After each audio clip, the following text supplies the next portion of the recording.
I wore the shirt Ken gave me, too.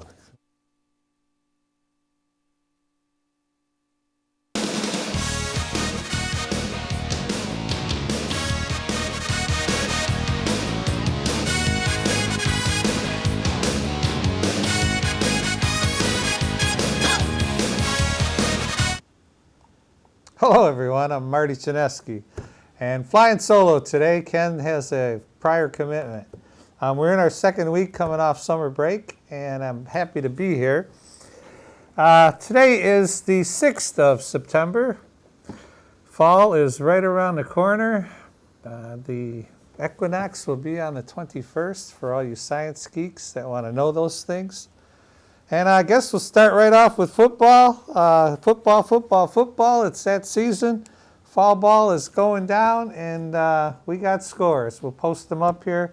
Unfortunately, our home team, the Bears, took it on the chin this week. At the top, Woodhaven rolled at Lincoln Park, doubled their score, 42-21. Allen Park, after taking it to Wyandotte, took care of Taylor, 30-21. Trenton held off Southgate. The little lax, we'll talk about that one in a little bit, 28-20. Gibraltar Carlson rolled over Edsel Ford, who got on the board this week. I don't believe they got on the board last week. And then Warren Mott took care of Wyandotte, who scored the first time. They stopped Mott, so I watched the game a little bit, got the ball back, took it right down the field and scored. 7-0 lead. That was the last time they got near the end zone. Unfortunate set of circumstances there. New regime. They're probably still feeling the kids out a little bit, and I'm sure the kids are doing the same, wondering what they can get away with on the sidelines with the coaches. Let's go into that football game. I watched some of it. It just seemed like they're working the running back. He's the best player on the field. And Matt Biondi, I believe his name is. He's getting the ball a lot. They're working him hard, but they got to start connecting on some of the passing attempts.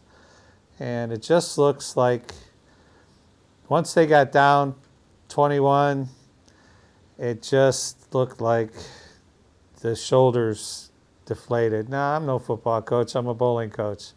It's hard enough to keep your kids fired up in bowling. I can't imagine in football when as Ken would say, every play is a car crash with kids running full speed into other kids. So, yeah, they got some work to do, and it's no pushover next week. Let's go to next week's score there, Caroline.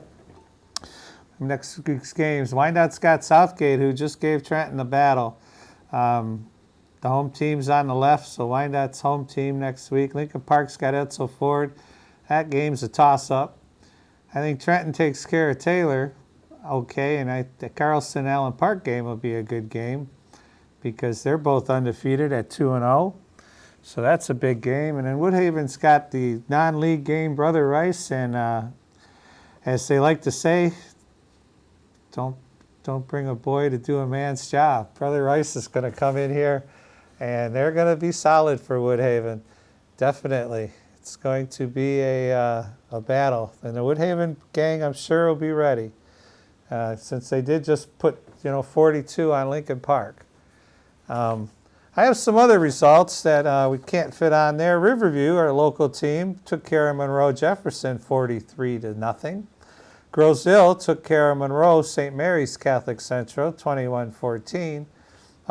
Carlton Airport 21, Flat Rock 19. Ecorse got back on a roll. Otisville, Lakeville, wherever that is, 40-6. Melvindale, good rebound, took care of Redford Thurston, 40-13. Garden City took care of Romulus, 28-14. Gabriel Richard took care of Royal Oak, 28-0. And Allen Park Cabrini lost to Sterling Heights Parkway Christian, 35-14. And then Battle Creek Lakeview at River Rouge, that game was postponed. Interesting why that would happen. I couldn't find out the reason. I looked around on the papers, and I just I couldn't find out. I checked the internet out. I couldn't find out why. The Trenton game, Trenton and Southgate, pretty good game. Trenton touched the ball, scored with the first minute. Went up 7-0 first minute, looked like a blowout. Southgate wasn't going to have a chance. And then he got the ball back a minute later and started to move, but went down on four downs, got across the 50-yard line, and went out 4 and out.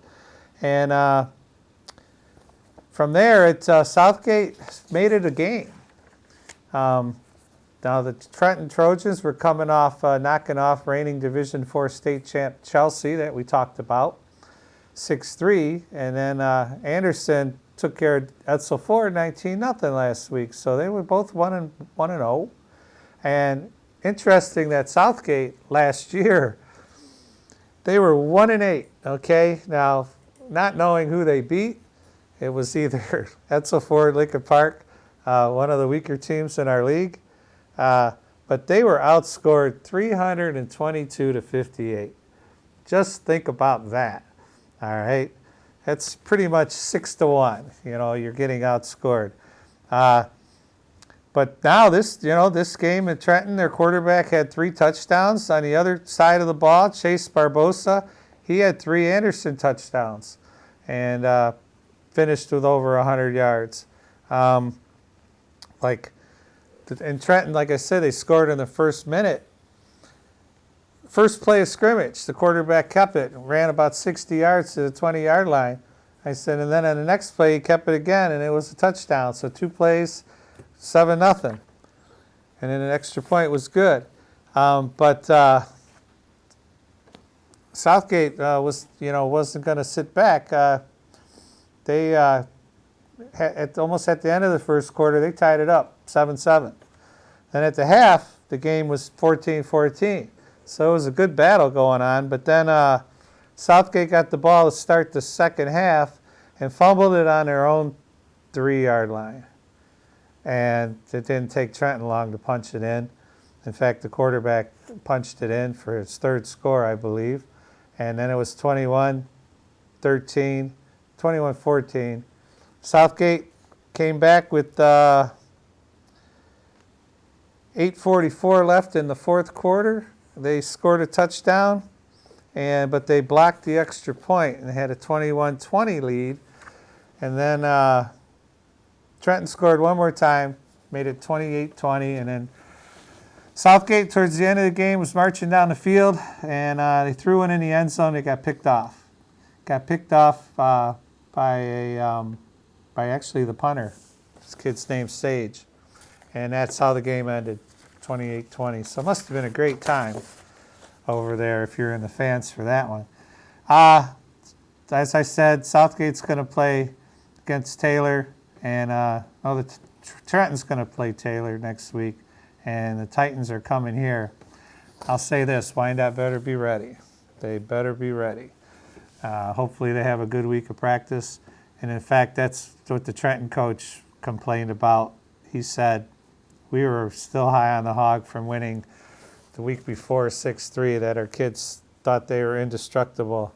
And so we go from there.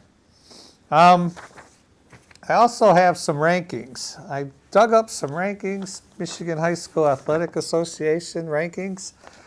Great website. You can really get lost in a wormhole down that website. But Division I, no downriver teams, but Belleville. Belleville's ranked number 1 right now. Even though we have 3 teams undefeated in our division, Allen Park, Woodhaven, and Gibraltar Carlson are undefeated at 2-0. They didn't make the cut.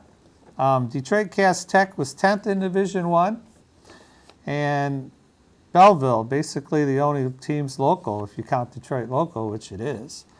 Division II, UAD Jesuit is 6th, and then my buddy, I have to give Jeff Henson and his gang at South Lyon, they're ranked 9th. Got to give them a little chat. He watches the show when he gets a chance on YouTube. Division III, here's where some of the locals get in. Detroit Martin Luther King is ranked number 1, and River Rouge is ranked number 4. I don't know if that stays. when they were postponed. I don't know if it's Battle Creek's fault for not coming down. But Allen Park snuck in there. They're the 10th ranked team in Division 3. And in Division 4, that's where Riverview represents. They are the 7th ranked team in Division 4. And all the other divisions, 5, 6, 7, and 8, basically are mostly northern and western schools, so nobody's in there. Except Division 7 does have Detroit Loyola as the 8th ranked team. So they've got the early 2-0 rankings. These are going to jump up and down all through the season as each team gets their 9 games in, or how many they try to play. And then the playoffs will start and everybody will be ranked accordingly based on who you beat more than anything else. Who you beat and who they beat. Like after we win a game, then whoever that other team beats kind of helps us, because especially if they're a good team. Because that's how the rankings used to be, and they went back to that system for this year. As I said, I got lost in a wormhole and pulled up volleyball rankings, which the volleyball is going to start here this coming up, September 10th.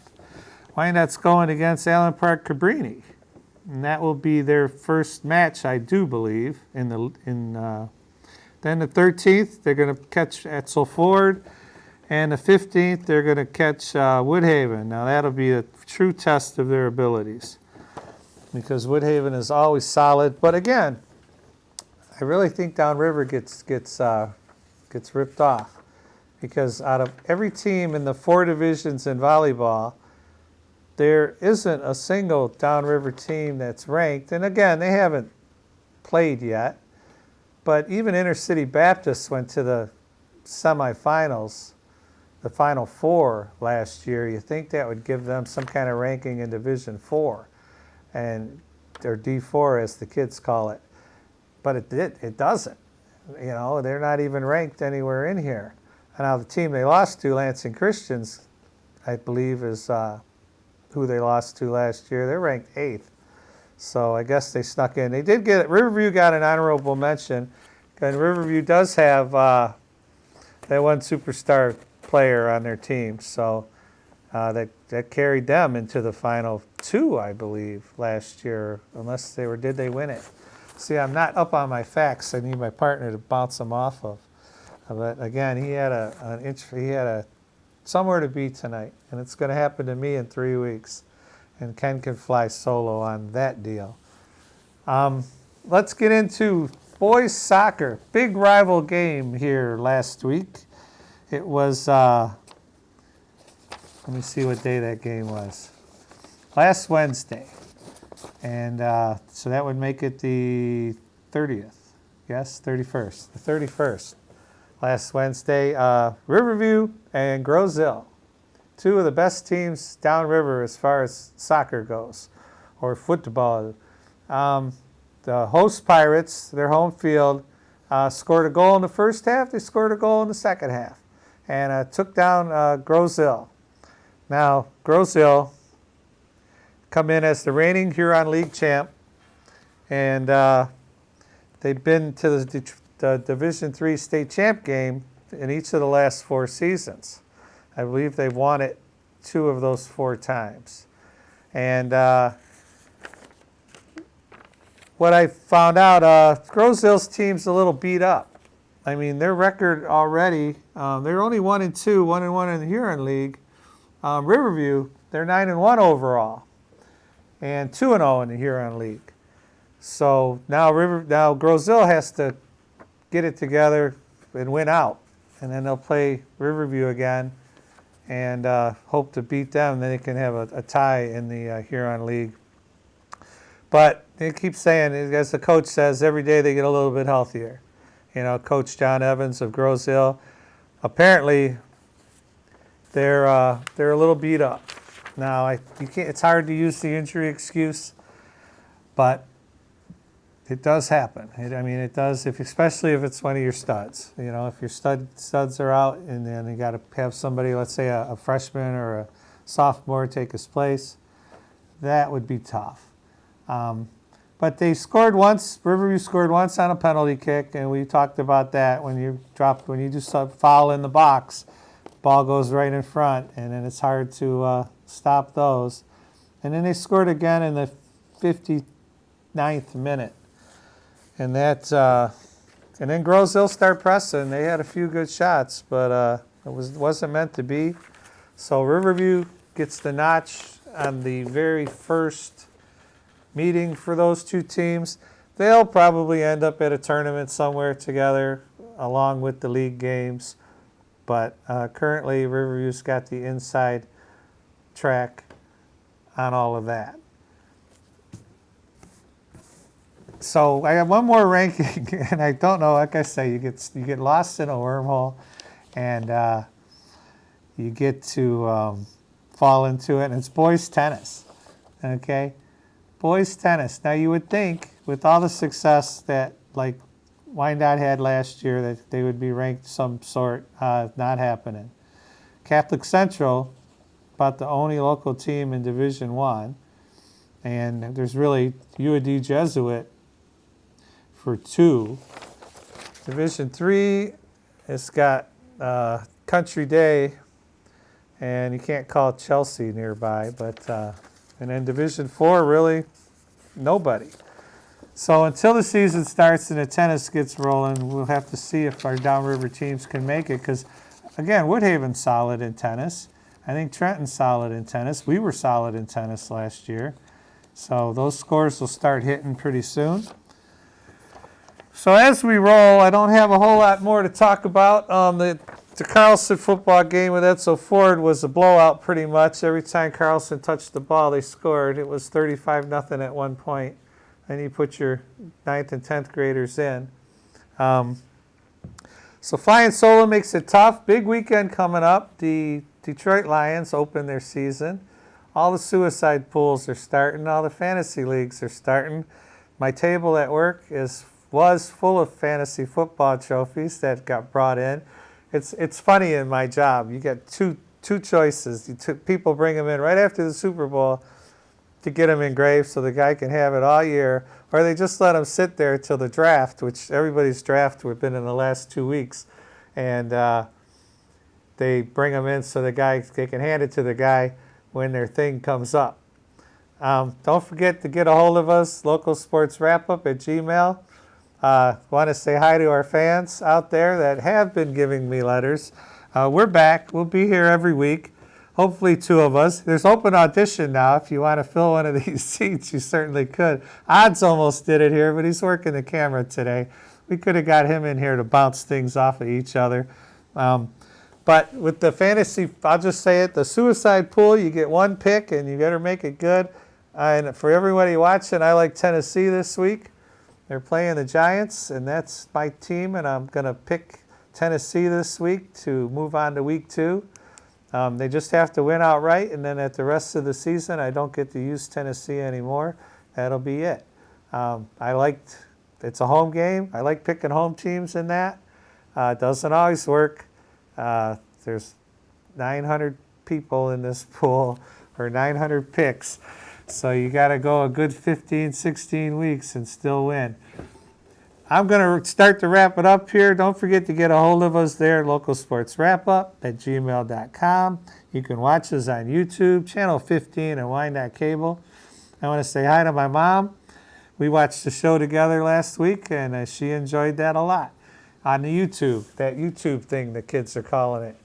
So I'm Marty Chinesky. Next week we'll get Mr. Brown here. We're filming today on Tuesdays. It's a really busy day for him. We'll film next week on Monday, and we'll get him here, and we'll ask him how his week went. I'm Marty Chinesky for Ken Brown, who's not here. Odd Jones over there running the camera. Thanks for watching, and I will see everybody next week. And how about Go Lions, just for the fun of it.